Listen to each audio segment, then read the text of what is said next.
We are live. Thank you for tuning in to Naijha Speaks. I'm Naijha Wright Brown. Let me help you find your vegan soul through food, people, events, and culture. We're talking about food justice today. Really grounding ourselves in it. It is Black History Month, you know. So, welcome, Crystal Foreman and Hemi Kim. How are you doing this morning? Well, thanks for having us on, Naja. We appreciate it. Oh, no, I appreciate you. I appreciate that you're focusing on food justice and grounding ourselves in the history. Why are we doing this? Why? What is the purpose? Yeah, so we talk about Black history a lot, and we don't focus on like the historical aspects of agriculture and what African descendants and indigenous folks have done for this country for agriculture. So I thought this was a great opportunity to bring the history in and ground ourselves in history before we move forward. So this is the first of a series of talks. So this is just a way for us to learn about the past as well as grounding ourselves in the past and moving forward and taking action steps as well. Yeah, it's very important that we also just acknowledge all of the wonderful inventions, all of the wonderful things we have in food, and what the contributions have been over the past several hundred years, especially in the Americas. There is an event coming up. I see I have the flyer up there. Saturday, February 25th from 1 to 2:30. There is a free Zoom event, Food Justice Grounding Ourselves in History. Eric Jackson of Black Yield Institute, Crystal of Holistic Wellness and Health, and Hemi Kim of the Unity Collective will be speaking at this event. Well, tell us a little bit about yourself, Crystal. You start. Sure. So I am the owner of Holistic Wellness and Health. I'm on the board of the Black Veg Society, and I'm on the board of the Baltimore City Master Gardeners. I am a gardener, herbalist, Reiki practitioner as well. I mostly focus on food justice from the point of view of making sure people know how to use the food the farms grow. And I work with the farms directly to make sure that they have everything they need to run their farm in a safe manner, from doing risk assessments to food safety plans, making sure they have all of those things in place. So if they want to get grants or other certifications, they will have those opportunities.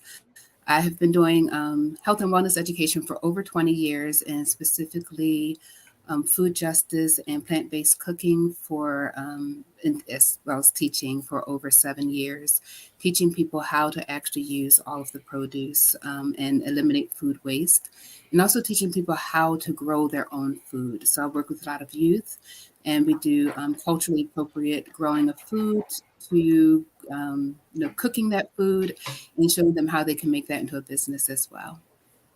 Thank you. Hemi? Yes. So I'm a Korean American who was born in Brazil, and I grew up in the Northern Virginia area as sort of a latchkey kid in the 80s. And those experiences have informed my work. So I worked in immigrant rights organizations for about 10 years to help increase access to healthcare, voting rights, and the participation of Asian Americans in society. I then went on to teach disabled students in the public school systems to help them exercise their right to education. And while both of those experiences were not free of oppressive practices, they were the resulting expression of wanting to change social norms towards accepting people who don't fit in. So and that's where I met Crystal, was at the Global Majority Caucus at Apex Advocacy. And I also, since then, in addition to meeting Crystal, I also met two other organizers who have joined with me to focus our efforts on trying to implement equity-based practices in the funded vegan and animal protection spaces. And that effort is named Unity Collective. So I'm here as a friend and colleague of Crystal, but at the event, I'll also be uh, wearing a little hat for Unity Collective as well. Hemi, you do such amazing work, and Crystal, you too. Hemi's worked with Black Vet Society on a couple of things as well, so it's great to see everyone getting together. And yes, the Global Caucus is where I met you, Hemi. I think it's a wonderful, wonderful group of people of the global majority. And if folks you don't know what that is, look it up. It's the Global Caucus, and we are the people of the global majority. Great leadership group. They're doing amazing things. Um, Black farmer injustice. This is a topic that has been spoken about many times on this show. You know, I don't know if you know Omawale Adewale. I have him on a few times, and Kennedy Little, who's also working with Black Vet Society, has also been on talking about farm transitions and the Black farmer injustice. Can you two talk about this issue, because it's just ongoing? Speak It's some things about ongoing. it. Yeah, and unfortunately, it's happening right now. There's a farmer in Colorado who has been harassed since he's bought his land. He's lots of acres, and you can learn more at Black Farmland Owners Matter. But they're actively trying to take his land, and so even though we've been going through this for hundreds of years, and having land stolen from farmers is not over. So we still need to take action to protect our farmers, to protect our farms, and to put political action on the federal government as well as our local government. Sometimes the local government's the problem. And so you need to go beyond wherever you are locally. And in this case, for this farmer, it is a local issue. They do not want him there. And even the police are involved in moving him off of his land. And so that's when you have to go beyond your local jurisdiction. And that's what they've done. They've called for all of us to call in and write. So these are activities like that are happening right now. There are a lot of farmers. We've lost a lot of land, since the early 1900s. We had a lot more land than we have now as Black farmers. But there's a resurgence of young farmers learning. I've been to a lot of conferences this winter where we're seeing a lot of education for Black farmers.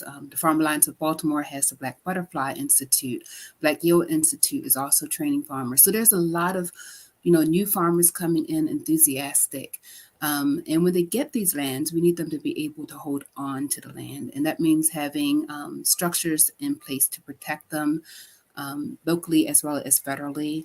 And then making sure that it's not just written on the laws, but it's actually enacted and that people are actually protected.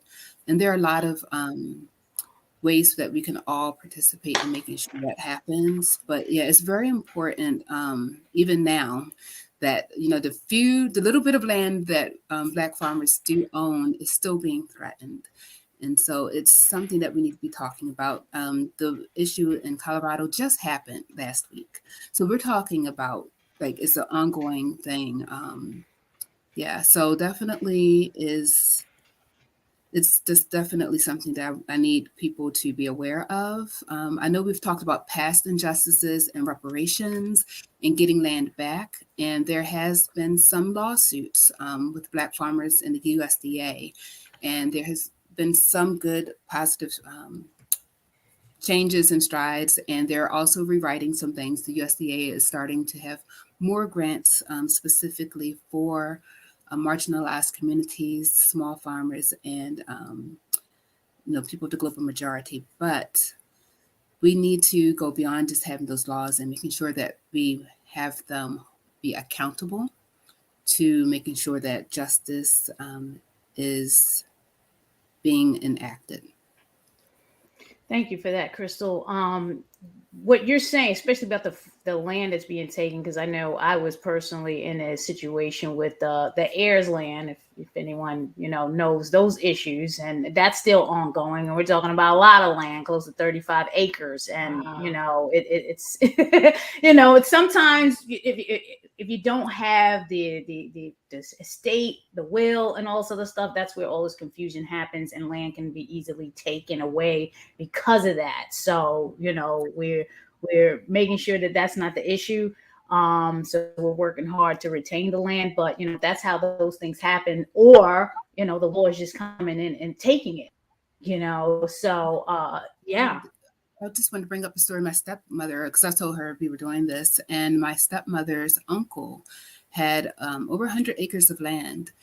He grew the most beautiful tobacco. People were jealous of him, and they would spray his crops at night and kill. They literally killed everything. Grass would not even grow anymore. And so, and that just broke his heart. And there was nothing he could do.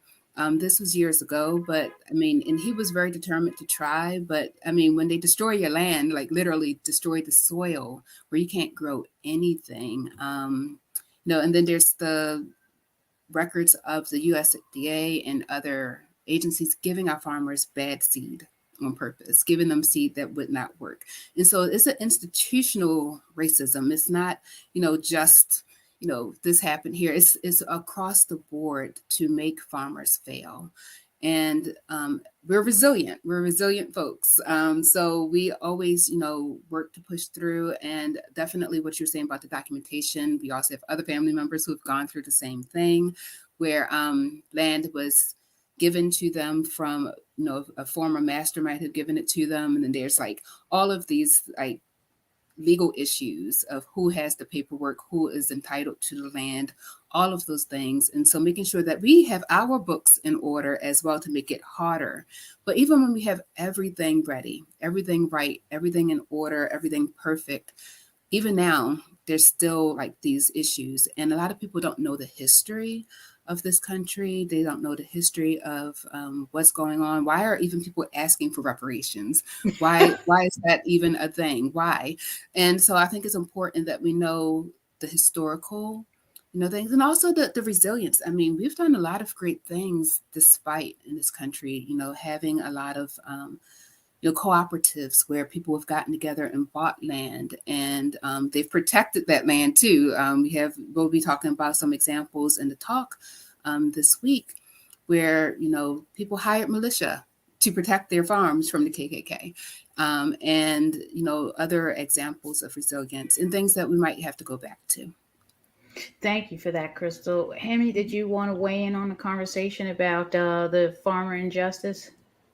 No, but just I can just say that we are going to be using curriculum developed by the API and organization. That it's led by API, Asian and Pacific Islander Trans and Queer folks. That it's something I repurposed after learning about it from the Allied Media Conference, and also from we're going to be using the events and timelines developed by the Soulfire Farm organization as well. Thank you. So Black Yield Institute, I know Eric Jackson. We also have the Black Food Security Network out here with Pastor Heber Brown. Why are grassroots organizations, I guess we've already answered that question, but why are grassroots organizations like Black Yield and Black Church Food Security and others, and if you could name those others, especially here in Baltimore, are those doing prominent work that we really need to know about and really need to be supporting? Why do they need to take responsibility of food justice? And do we know how the needle is moving in this movement? How is it? I know in veganism we're still less than 95%. We're probably about less than 5%. So how is it moving in the world of Black farmer injustice? Yeah, so there are a lot of great organizations doing awesome work for food justice. And Black Yield Institute, Soulfire Farm, the Black Church Food Security Network, some of the work that Farm Alliance of Baltimore is doing. We just formed a Black Farmers Caucus at the Future Harvest CASA conference. There was also an Indigenous conference caucus formed during that same time period, where hundreds of farmers have gotten together to share resources and information on how to better protect their farms. So I would say that these grassroots organizations are important because they know the people, they know the communities, they are actually out there doing the work. They're doing the physical work of knocking on doors and getting people into community spaces to talk about what's needed for their specific communities. Cherry Hill in Southwest Baltimore is one of the oldest Black suburbs in the United States. and they do not have a grocery store. In that area, there has not been a grocery store for over 20 years.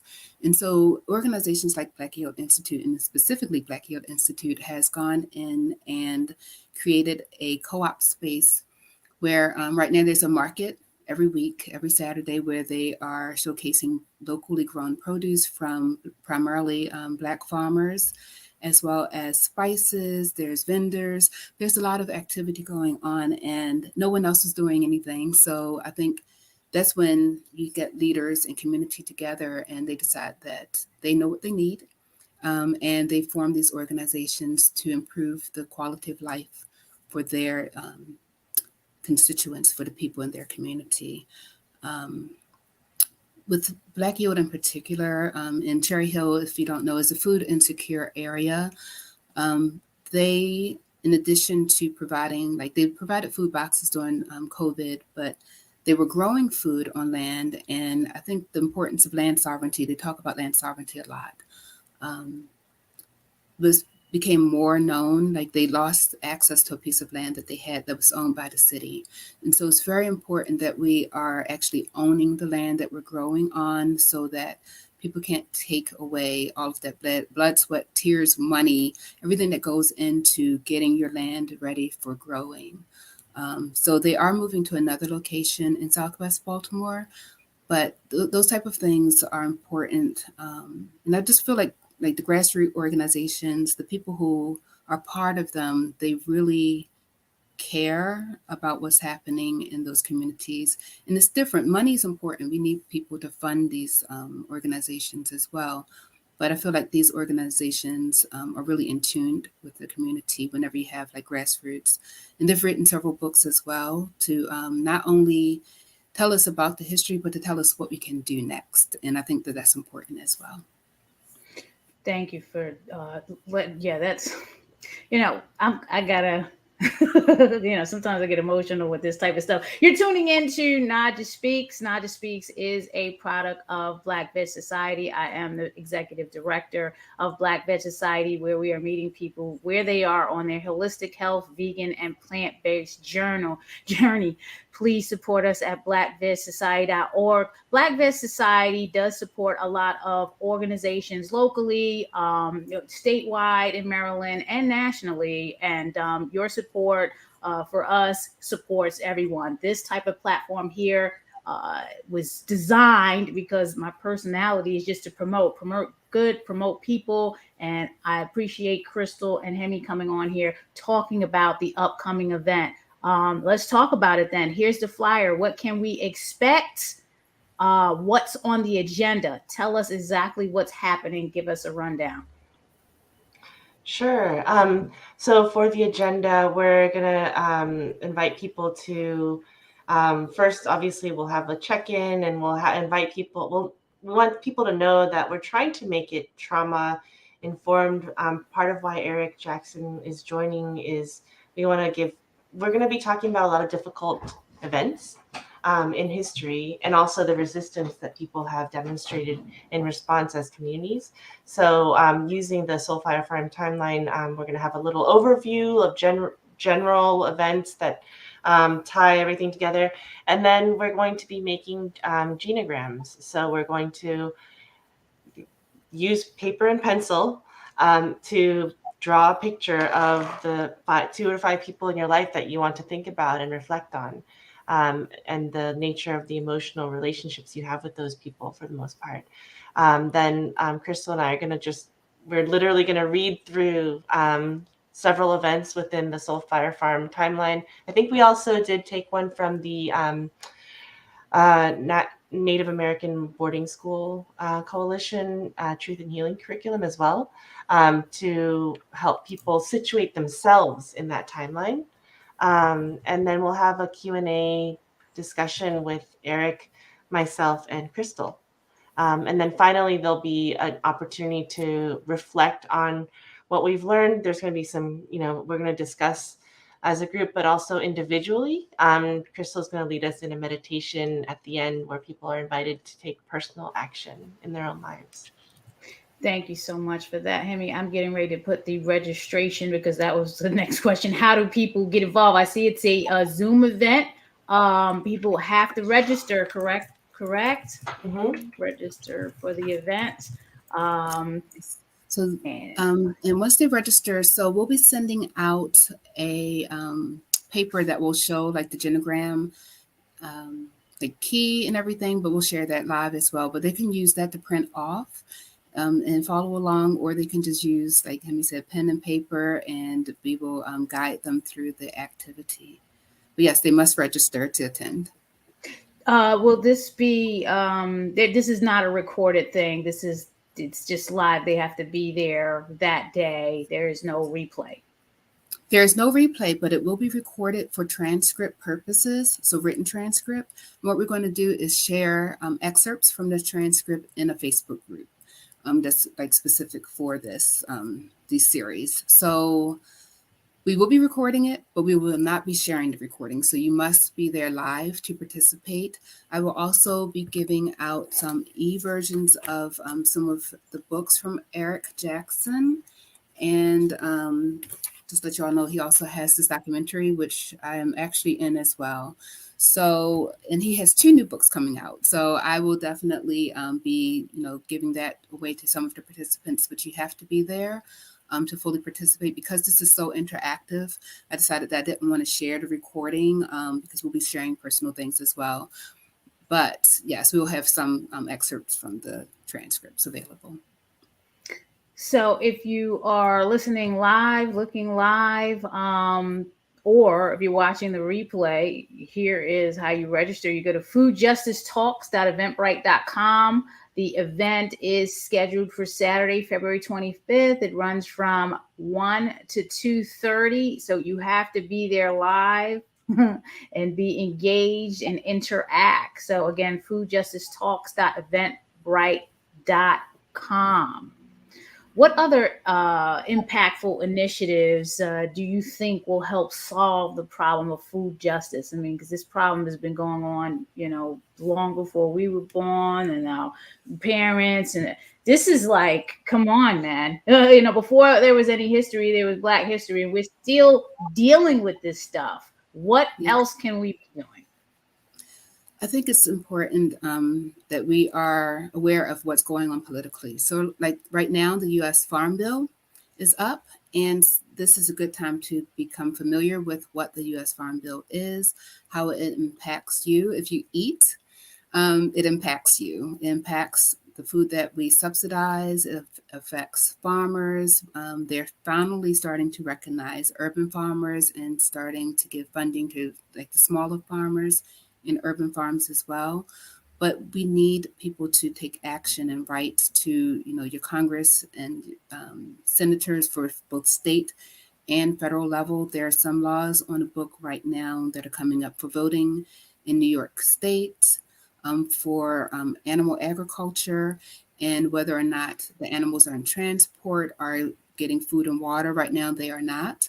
And whether you're an herbivore, omnivore, whatever, to not feed these animals and not to give them water during these long transports in cold and heat is just absolutely inhumane, no matter how else you want to look at the food system. And so just making sure that, that transport is as safe as possible for the animals. Those are the type of things that we can participate in. They're like, check out your local government, because each state right now has something very specific to food justice and food security as well on the agenda. So nationally, we have the USDA, we have the US Farm Bill, but also on the local level, check your states to see what's going on there.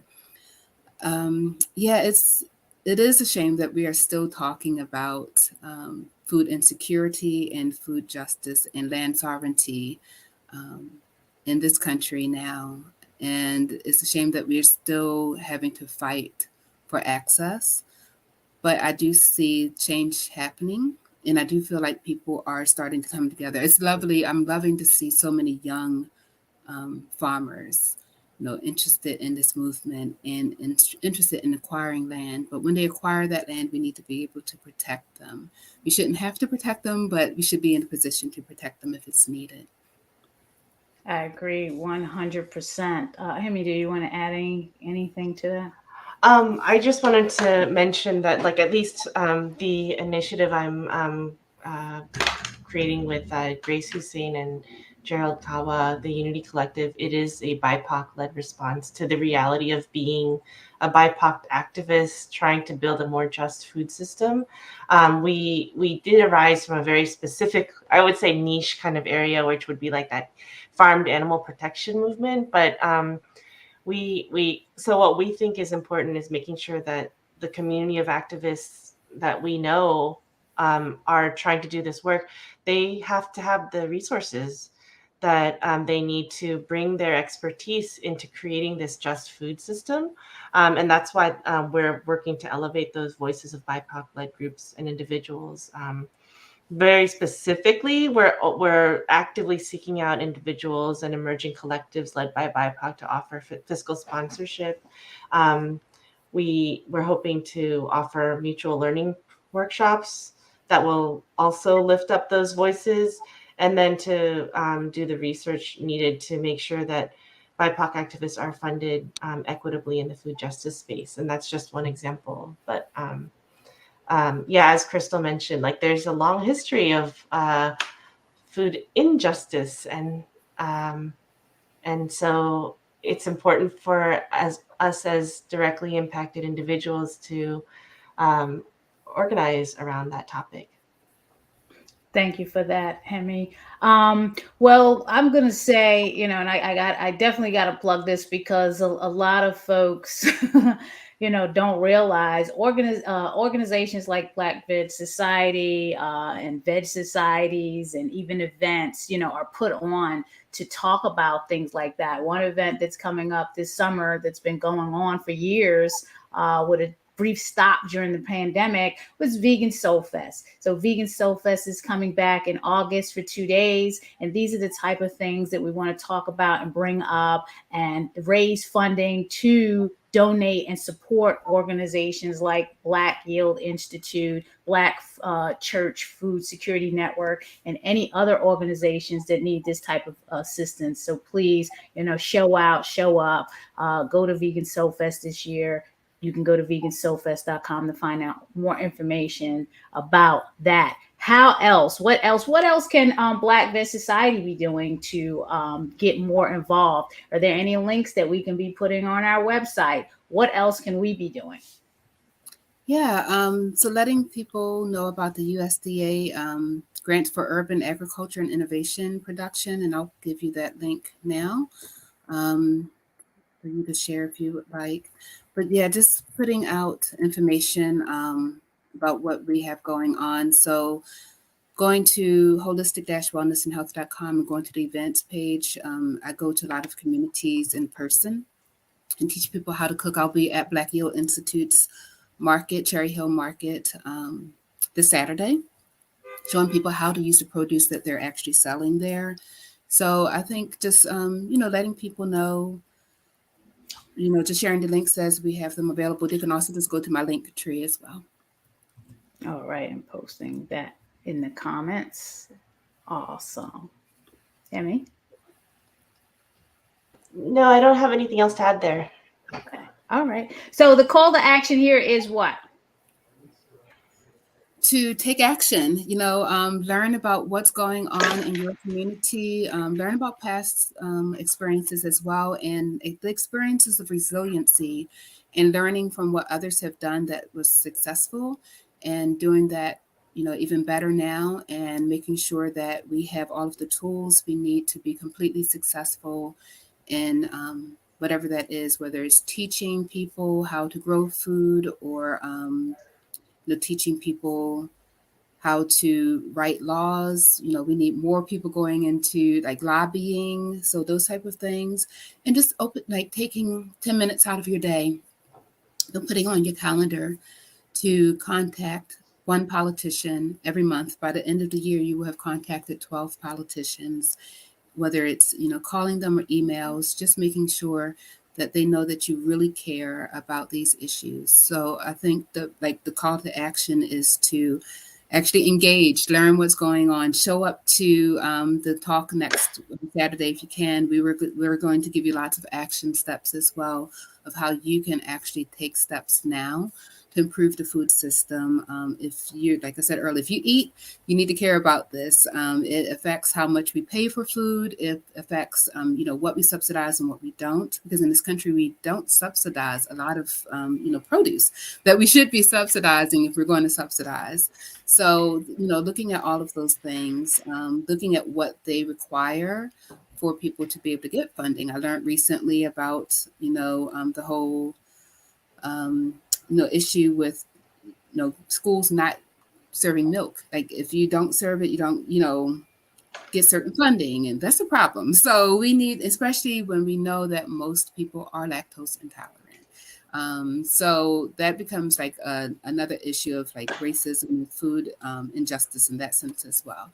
So just making sure, we actually take the action. And if you need steps, definitely show up. We will provide that for you. If you can't show up, but you said, like, Crystal, I still need to know, contact me. You can do that. Contact me directly, and I will get those resources to you. And once you get those resources and you do those steps, share with your community, share with everyone, get on your Facebook, your Instagram, and let people know what's going on in Colorado, what's going on in your immediate community, and just take that action. It doesn't have to take a long time. It doesn't have to take, hours of your time to do this work. You can just, take small steps. And for those who want to get back in the land, volunteer at some of the local farms, whether you're in a rural area or an urban area, there's usually a farm nearby that you can learn how to grow food. And that's, just taking that empowerment and getting that knowledge and passing that on to the next generation as well. So there's a lot of things you can do. You don't have to, and if you can't get out in the soil with those farms, see other ways you can help. They might need you to help them with, flyers or anything like that. Just find out what you can do and then start taking action. I'm glad you said that, Crystal, because you got a good grind over there. You've been doing it for a long time. Me, I'll come and help once in a while. I've been out to the Freetown Farm in Columbia. I've been doing lives. I've had my daughter out there in the summer.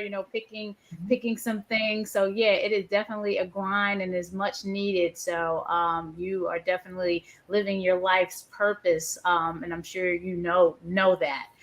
How best can we connect with you, each of you, in your work? So sell yourself again, Crystal.